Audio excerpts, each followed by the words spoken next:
पब्लिकमा गएर कुरा गर्ने भन्ने विषयमा सोच्दाखेरि तपाईको बढ्छ भने ढुकढुकी साथीहरु तपाईहरुले केही पनि गर्न सक्नु हुँदैन जीवनमा त्यति ठूलो प्रगति के तपाईलाई थाहा छ संसारमा 75% भन्दा बढी मान्छेहरुको अगाडि गएर बोल्न अथवा पब्लिकमा गएर बोल्न एकदमै डर लाग्छ यो डर यति खतरनाक हो कि मान्छेले जति सर्पसँग डर लाग्छ नि मान्छेलाई विषालु सर्पले टोक्ला कि भन्ने त्यो डरसँग बराबर छ यानी लगभग 200 मिलियन भन्दा धेरै मान्छेहरुलाई यो फियर अफ पब्लिक स्पिकिङको समस्या छ यदि तपाई पनि यही फियर अफ पब्लिक स्पिकिङको शिकार हुनु भएको छ र तपाईलाई पनि मनको टुकी बढ्छ यदि पब्लिकमा गएर बोल्ने कुरा गर्ने बित्तिकै भनी तपाईले चिन्ता लिनु पर्दैन किनकि आजको यस भिडियोमा हामीले कम्प्लिटली यसै विषयमा चर्चा गर्ने छौं कि हामी पब्लिक स्पिकिङको डरबाट हामी कसरी बाहिर आएर एकदम दमदार जसको अगाडि पनि हामी कन्फिडेन्टली कुरा गर्न सकिन्छ आफ्नो मनको विचार प्रष्ट रूपमा राख्न सकिन्छ नमस्कार साथीहरु मेरो नाम हो विजय तपाईले हेर्दै हुनुहुन्छ हाम्रो official YouTube channel so let's start है त यदि तपाईहरु च्यानलमा नयाँ हुनुहुन्छ भने चाहिँ हाम्रो च्यानललाई सब्स्क्राइब गरी सँगै आउने बेल आइकनलाई थिच्न नभुल्नु होला जसले गर्दाखेरि हाम्रो च्यानलमा अपलोड गरिएका भिडियोजहरुको नोटिफिकेसन हामीले अपलोड गर्न साथ यहाँ समक्ष तुरुन्त पुग्नेछ नम्बर 1 लिसन केयरफुल्ली साथीहरु तपाईलाई लाग्छ होला नि कसरी राम्रो बोल्ने भनेर हो सबैलाई लाग्छ कसरी राम्रो बोल्ने यदि हामीले कुनै पब्लिक स्पिकरलाई पब्लिक फिगरहरुलाई हामीले हेर्दाखेरि उनीहरुले कन्फिडेन्टली कुरा गरेको देख्दाखेरि हामीलाई अचम्म लाग्छ म पनि यस्तै बोल्न पाए कस्तो हुन्थ्यो होला मैले पनि यस्तै हजारौं दर्शकको अगाडि आफ्नो कुरा राख्दाखेरि गडगडाट ताली बजाइदिए अरूले कस्तो हुन्थ्यो होला भन्ने सबैलाई लाग्छ तर त्यहाँसम्म पुग्नको लागि सबभन्दा पहिला हामीले के ध्यान दिनुपर्छ भने हामीले ध्यान दिएर सुन्ने बानीको विकास गर्नुपर्छ हो तपाईले सही सुन्नुभयो यदि तपाई राम्रो स्पिकर बन्न चाहनुहुन्छ अथवा तपाईले बोलेर मान्छेलाई पट्याउन चाहनुहुन्छ इन्फ्लुएन्स गर्न चाहनुहुन्छ तपाईले आफ्नो नेटवर्क बढाउन चाहनुहुन्छ भने तपाईले सबभन्दा सुरुमा तपाईले राम्रोसँग ध्यान दिएर सुन्नुपर्छ किनकि जे कुरा हाम्रो ब्रेन भित्र जान्छ त्यही कुरा नै प्रोसेस भएर बाहिर आउने हो सो हामीले राम्रो स्पिकर बन्नको लागि हामीले सबभन्दा पहिला सुन्नुपर्छ सुन्नुको लागि पर्छ भने जो मान्छे यो फिल्डमा एक्सपर्ट छन् जस्तै जो राम्रो पब्लिक स्पिकिङ गर्न सक्छन् जसले पब्लिक स्पिकिङमा दखल राख्छन् उनीहरुको हामीले स्पीचहरु सुन्यौ भने सुनेर अभ्यस्त भयो भने हामीले पनि त्यसरी नै स्पीच दिन थाल्छौं ध्यान के दिनुपर्छ भने मान्छे बोल्दाखेरि चाहिँ मजाले उसलाई अब्जर्भ गर्ने उसको हावभावहरु हेर्ने कसरी बोलिरहेको छ उसको एक्सप्रेसनहरु कस्तो छ यो कुरालाई हामीले ध्यान दिएर अब्जर्भ गर्ने र आफुमा त्यसलाई इम्प्लिमेन्ट गर्ने भने हामी राम्रोसँग एउटा राम्रो स्पिकर बन्न सक्छौं नम्बर 2 रहेको छ डीप रिसर्च हेर्नुस् तपाई कुनै दुई व्यक्तिको अगाडि होस् चाहे तपाई 200 जनाको अगाडि होस् चाहे 2000 जनाको अगाडि होस् गएर बोल्ने तपाईको यदि प्लान छ अथवा तपाईको कार्यक्रम छ भने तपाईले रिसर्च गर्नुपर्छ किनकि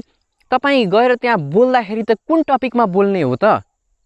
हैन कुन टपिकमा बोल्ने हो भन्ने कुरा त तपाईलाई राम्रोसँग नलेज हुनु पर्यो नि त यदि कुनै टपिकमा तपाई बोल्दै हुनुहुन्छ र त्यसको तपाईसँग राम्रो नलेज छैन तपाईले डाटा राम्रोसँग कलेक्ट गर्नु भएको छैन भने तपाईले डाटा फ्याक्ट फिगरमा कुरा गर्नु भएको छैन भने तपाईको बोलीप्रति तपाईको स्पीच प्रति मान्छेको विश्वसनीयता कम हुन जान्छ यसरी विश्वसनीयता कम हुन गयो भने चाहिँ तपाईको स्पीच मान्छेले लामो समयसम्म सुनिराख्न सक्दैनन् र तपाईलाई विश्वास पनि कम गर्छन् त्यसैले हामीले कुन टपिकमा बोल्ने हो त्यो टपिकको बारेमा राम्रोसँग रिसर्च गरेर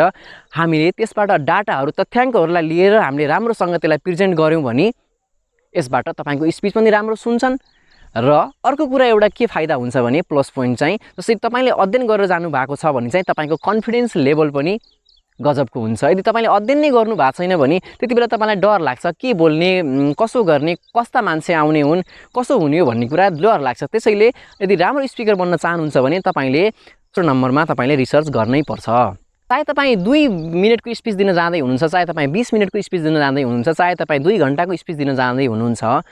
जति टाइमको तपाईको ड्युरेसनको स्पीच भए पनि तपाईले प्रिपरेसन चाहिँ गर्नै पर्छ तपाईले 2 मिनेटको स्पीच दिन जाँदै हुनुहुन्छ भने पनि तपाईले कम्तिमा 20 मिनेट चाहिँ तयारी गर्नै पर्छ त्यसैगरी तपाईले 2 घण्टाको स्पीच दिन जाँदै हुनुहुन्छ भने चाहिँ तपाईले कम्तिमा 2 घण्टा 4 घण्टा 6 घण्टा तयारी गर्नै पर्छ यदि तपाईले राम्रोसँग तयारी गर्नु भएन भने तपाई बोल्ने क्रममा तपाई अक्मकाउन सक्नुहुन्छ तपाई अक्मकाउन थाल्नु भयो भने चाहिँ मानिसहरुले तपाईको मजाक उडाउन सक्छन् सो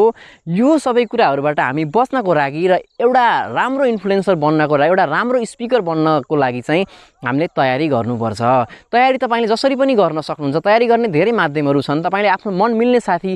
लाई गएर पनि सुनाउन सक्नुहुन्छ। सिसाको अगाडि गएर पनि तपाईँले प्र्याक्टिस गर्न सक्नुहुन्छ कि म कसरी बोल्ने भनेर, अथवा त्यो कन्टेन्टमा जुन तपाईँले रिसर्च गर्नुभएको छ, जुन तपाईँले ध्यान दिएर सुन्नु भएको छ, जुन तपाईँको स्पिकरहरूलाई उनीहरूको कन्टेन्टहरूलाई तपाईँले राम्रोसँग अथवा आफूले भोलि के बोल्ने भन्ने कुरा को बारेमा तपाईँले गरेको प्रिपरेसनलाई तपाईँले राम्रोसँग अभ्यास गर्नुभयो भने चाहिँ तपाईँ पनि एउटा राम्रो स्पिकर बन्न सक्नुहुन्छ। नम्बर 4 मा रहेको छ सबभन्दा इम्पोर्टेन्ट टपिक छ, अझै योभन्दा इम्पोर्टेन्ट टपिक चाहिँ लास्टमा आउनेवाला छ। नम्बर 4 मा रहेको छ नो योर अडियन्स। साथीहरू, तपाईँलाई चाहिँ स्पिच दिन जाँदै गर्दाखेरि तपाईँले यो कुरा चाहिँ राम्रोसँग के बुझ्नुपर्छ भने तपाईँले डाटा कलेक्ट गरिसक्नुभयो होइन, तपाईँसँग राम्रो प्रिपरेसन पनि भइसक्यो, यति हुँदाहुँदै पनि तपाईँले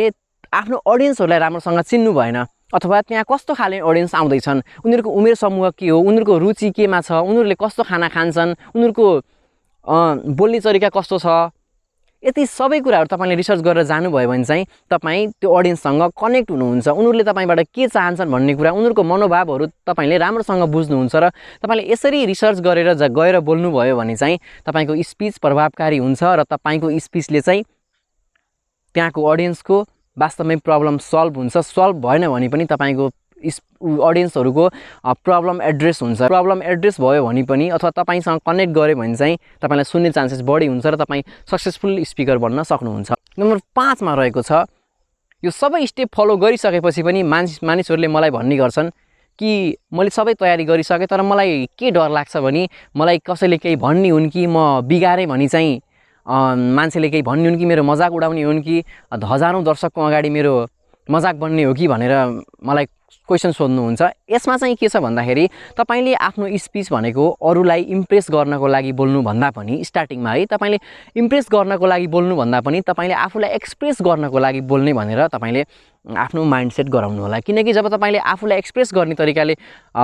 जानुहुन्छ नि, त्यसरी जाँदाखेरि चाहिँ तपाईँभित्र त्यो प्रेसर हुन्छ नि, मैले राम्रो गर्नुपर्छ, मैले इम्प्रेस गर्नुपर्छ भन्ने प्रेसर कम हुन्छ। जस्तो जब तपाईँमाथि प्रेसर कम हुन्छ र तपाईँले आफूलाई एक्सप्रेस गर्ने भनेर तपाईँले यो शैली अपनाएर अगाडि बढ्नुभयो भने र यसमा अभ्यास गर्नुभयो भने चाहिँ तपाईँको स्पिच राम्रो हुन्छ र तपाईँलाई त्यो प्रेसर पनि हट्छ र फियर अफ जजमेन्टबाट पनि तपाईँ बाहिर आउन सक्नुहुन्छ। लास्टमा रहेको छ बोनस टिप्स। बोनस टिप्समा चाहिँ मैले तपाईँलाई के भन्छु नि, बडी ल्याङ्ग्वेज। तपाईँले राम्रोसँग तयारी गर्नुभयो, राम्रो तपाईँले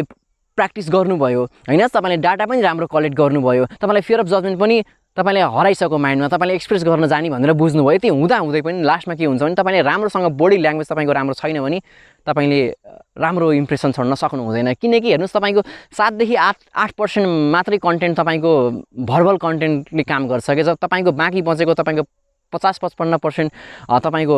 पार्ट छ नि स्पिचको, त्यो पार्ट चाहिँ तपाईँको बडी ल्याङ्ग्वेज, तपाईँको हावभाव कस्तो, तपाईँले हात कसरी हल्लाउनु भएको छ, तपाईँले कसरी हेर्नु भएको छ, तपाईँको फेसमा मुस्कान छ कि छैन, यस्ता कुराहरूले तपाईँ अडियन्ससँग कसरी कनेक्ट हुनु भएको छ हो, यस्ता कुराहरूले म्याटर गर्छ। सो मेक स्योर तपाईँको बडी ल्याङ्ग्वेज इम्प्रुभ गर्न सक्नुहुन्छ। बडी ल्याङ्ग्वेज इम्प्रुभ गर्नको लागि युट्युबमा यस्ता टन्नै भिडियोहरू छन्, हाम्रो भिडियोहरू पनि छ, यसलाई हेर्नु होला। तपाईँको सर्कलमा कोही छ जसलाई पब्लिक स्पिकिङ गर्न डर लाग्छ भने उसलाई पनि भिडियो पठाउनु होला। आफ्नो साथीलाई भिडियो पठाउनु भएकोमा धेरै धेरै धन्यवाद, लाइक गर्नुभएकोमा पनि धेरै धेरै धन्यवाद, र च्यानल सब्सक्राइब गरिसक्नु भएकोमा पनि धेरै धेरै धन्यवाद। Thank you. सो के रह्यो त आजको लर्निङ?